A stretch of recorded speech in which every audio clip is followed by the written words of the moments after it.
नमस्कार। आज हम पढ़ेंगे कोण एवं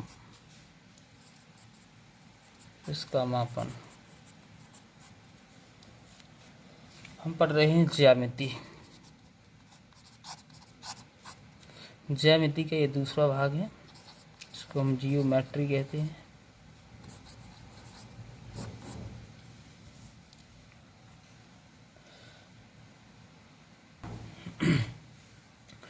सबसे पहले पढ़ेंगे हम कोण की परिभाषा कि कोण क्या है। देखिए, किसी भी बिंदु पर दो रेखाएं आपस में मिलती हैं, उनके बीच के झुकाव को कोण कहते हैं, कोण या शीर्ष। फॉर एग्जाम्पल,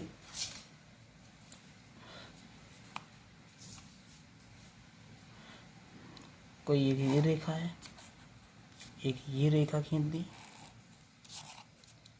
इसके बीच ये जो स्थिति बन रही है इसे हम कोण कहेंगे।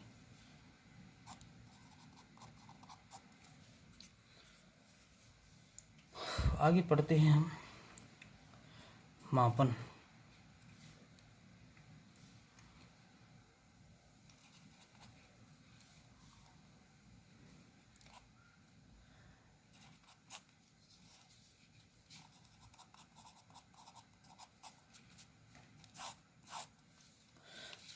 देखिए, ज्यामिति में कोण को डिग्री से मापते हैं, जिसको हम इस प्रकार से इस चिन्ह से प्रदर्शित करते हैं, डिग्री से मापते हैं। यानी हम कोई ये रेखा है, कोई ये किरण है, केंद्र बिंदु ओ है, इसका नाम ओ ए है। यदि इसको हम चारों ओर घुमा दें, इस प्रकार से घुमा दें, तो घुमाने के बाद फिर से ये यहीं इसी स्थिति पर आ जाए, तो इसके द्वारा चारों ओर 360 डिग्री का कोण बना दिया जाएगा। तो किसी भी किरण को या रेखा को चारों ओर घुमाने पर 360 डिग्री का कोण प्राप्त होता है। इसी प्रकार से जो इसमें से एक अंश को ले लिया जाए, एक डिग्री को, और उसमें 60 का भाग दे दिया जाए, तो प्राप्त राशि को हम जो इस 60 का भाग लगाने पर जो हमें राशि प्राप्त होगी उसको हम सेकंड या कला कहेंगे। सेकंड या कला कहेंगे। और यदि 1 सेकंड या 1 कला कहेंगे। और यदि हम इस एक कला में, या इसी को हम सेकंड बोल सकते हैं, सॉरी मिनट, इसको मिनट लिखना है, मिनट कहेंगे, सॉरी यहाँ पे लिख देते हैं। इसी कला या मिनट में, एक कला या मिनट में यदि हम 60 का भाग लगा देंगे तो प्राप्त राशि को हम विकला या सेकंड कहेंगे। एक विकला या एक सेकंड कहेंगे। अब हम कोणों का वर्गीकरण पढ़ते हैं।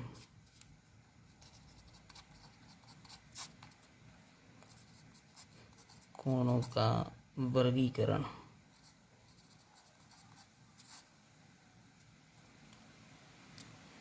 कोणों का वर्गीकरण उनकी माप के आधार पर किया जाता है।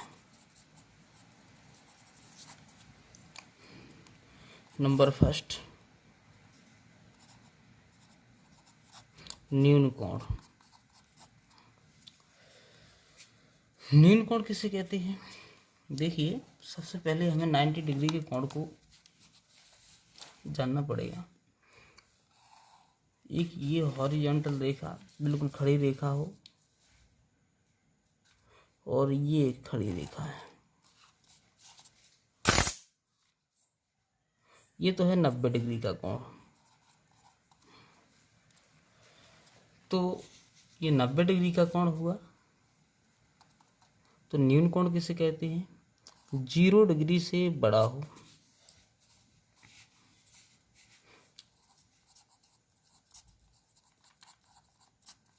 जीरो डिग्री से बड़ा हो लेकिन 90 डिग्री से छोटा हो, उसको क्या कहेंगे हम? न्यून कोण। ये इसकी डेफिनेशन है। तो बनेगा कैसे? हम कल्पना कर लेते हैं कि ये रेखा जो 90 डिग्री की है, इसको चांदा से मापेंगे हम तो 90 डिग्री की रेखा निकलेगी। यहाँ पे एक काल्पनिक रेखा बनाते हैं हम। तो ये जो रेखा बन गई है काल्पनिक, यहाँ पे जो कोण बनेगा वो 90 ना होकर के 60 भी हो सकता है, 70 भी हो सकता है, 55 भी हो सकता है, यानी 90 से 89 भी हो सकता है। तो वो क्या कहलाएगा? न्यून कोण कहलाएगा। तो इस प्रकार से हम कोई भी न्यून कोण बना लें, किसी भी एंगल का बना लें, न्यून ही कोण कहलाए, न्यून कोण ही कहलाएगा, बट वो अंडर 90 हो। जिस प्रकार से ये, इसको हम मान लेते हैं ये 70 डिग्री है। आगे पढ़ते हैं। न्यून कोण के बाद आता है समकोण को पढ़ते हैं।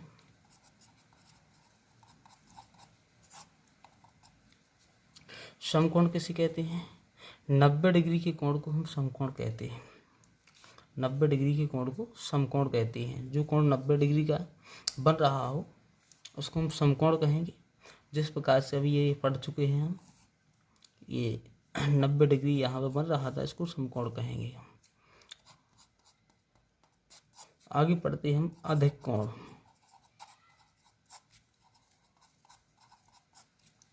अधिक कोण किसे कहते हैं? वह कोण जो 90 डिग्री से बड़ा हो लेकिन 180 से छोटा हो, उसको क्या कहेंगे? 180 डिग्री से छोटा हो, उसको हम अधिक कोण कहेंगे। जिस प्रकार से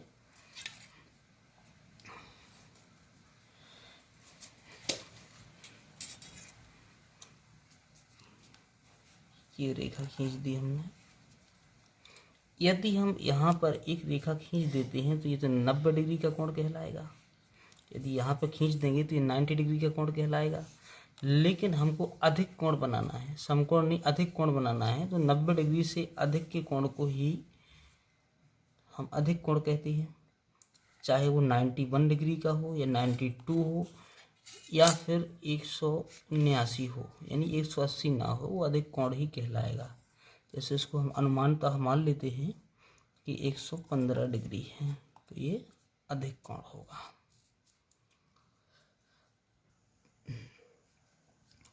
आगे आता है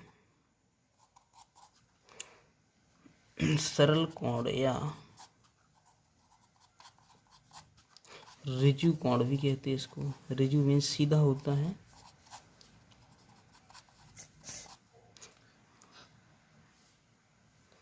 ऋजु कोण भी कहते हैं इसको। किसे कहते हैं? 180 डिग्री के कोण को हम सरल कोण या ऋजु कोण कहते हैं। देखिए,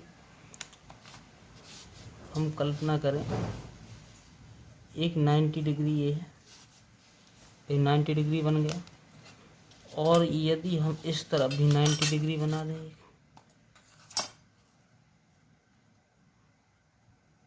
इस तरफ 90 डिग्री की एक रेखा खींच गई, जो ये खींची थी ये खींच चुकी है। अब इसको हमें रेखा खींचनी है, तो ये पहले से रेखा है तो इसके ऊपर ही खींचनी पड़ेगी। तो देखिए 90 ये हुआ, 90 इस साइड हुआ, तो टोटल 90 कितना हुआ? 180, यानी 180 डिग्री हुआ। तो फिर हम कह सकते हैं कि जब सीधी रेखा खींच दी जाए तो यहाँ पे जो कोण प्राप्त होगा हमें, वो कितने डिग्री होगा? 180 डिग्री। तो इसी को हम क्या कहेंगे? ऋजु कोण या सरल कोण, इसी को कहेंगे हम। अब हम पढ़ते हैं बृहत कोण।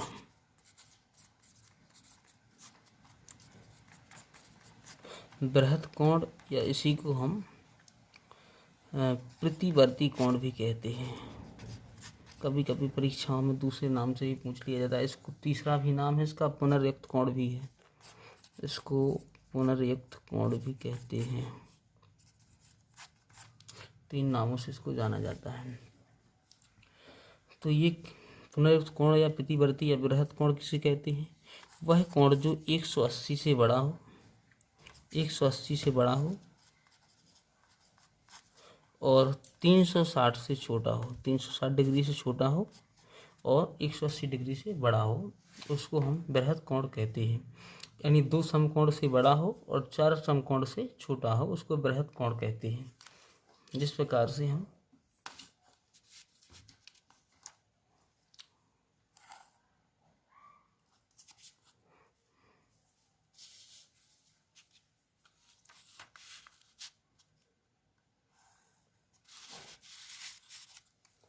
ये यहाँ पर मान लें हम उसको, तो ये 220 मान लें, तो ये क्या हो गया? बृहत कोण हो गया।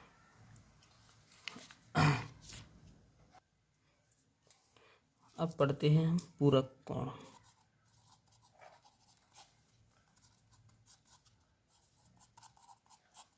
पूरक कोण क्या है? वह वे कोण जिनका योग 90 डिग्री हो। जिस प्रकार से 60 डिग्री प्लस 30 डिग्री और इनका टोटल योग कितना है? 90 डिग्री। वे कोण जिनका योगफल 90 डिग्री हो, उनको हम पूरक कोण कहते हैं। जिस प्रकार से हम ये मान सकते हैं, ये यहाँ पर 60 डिग्री का एंगल है और ये 30 डिग्री का एंगल है। इनको हम संपूरक कोण कहेंगे, वो पूरक कोण कहेंगे। अब आता है संपूरक कोण। संपूरक कोण क्या है?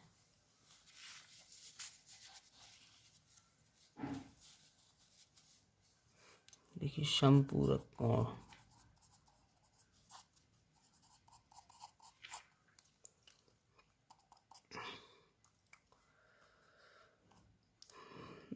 ऐसे कोण जिनका योग 180 डिग्री हो, जैसे 120 प्लस 60 इज इक्वल टू 180, यानी 120 डिग्री प्लस 60 डिग्री दोनों का योग 180 डिग्री है, इसलिए इसको हम क्या कहेंगे? संपूरक कोण कहेंगे।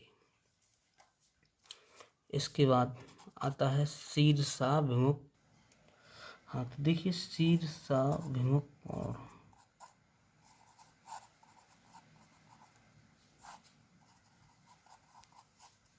शीर्षाभिमुख कोण क्या है? जब 2 तिर्यक रेखाएं एक दूसरे को प्रतिच्छेद कर दें तो शीर्षाभिमुख केंद्र के चारों ओर उसके एक दूसरे के विपरीत शीर्षाभिमुख कोण का निर्माण होता है।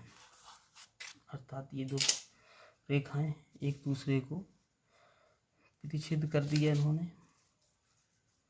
अब जो यहाँ पर कोण बना और यहाँ पर, इसका नाम दे देते हैं हम कोण 1, इसका दे देते हैं 2, इसका दे देते हैं 3 और इसका 4। तो इधर हम फॉर एग्जाम्पल ये दूसरा कोण और ये चौथा कोण, ये दोनों क्या है? एक दूसरे के विपरीत हैं, इसलिए इनको शीर्षाभिमुख कोण कहेंगे। और इधर कोण 1 और एक कोण 3, ये शीर्षाभिमुख कोण है। और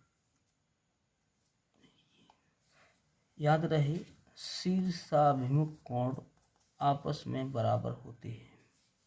जैसे हम लिख सकते हैं कोण 1 बराबर कोण 3, कोण 2 बराबर कोण 4। शीर्षाभिमुख कोण आपस में कैसे होते हैं? बराबर होते हैं। ठीक है, बाकी कोणों को हम अगले पार्ट में पढ़ेंगे।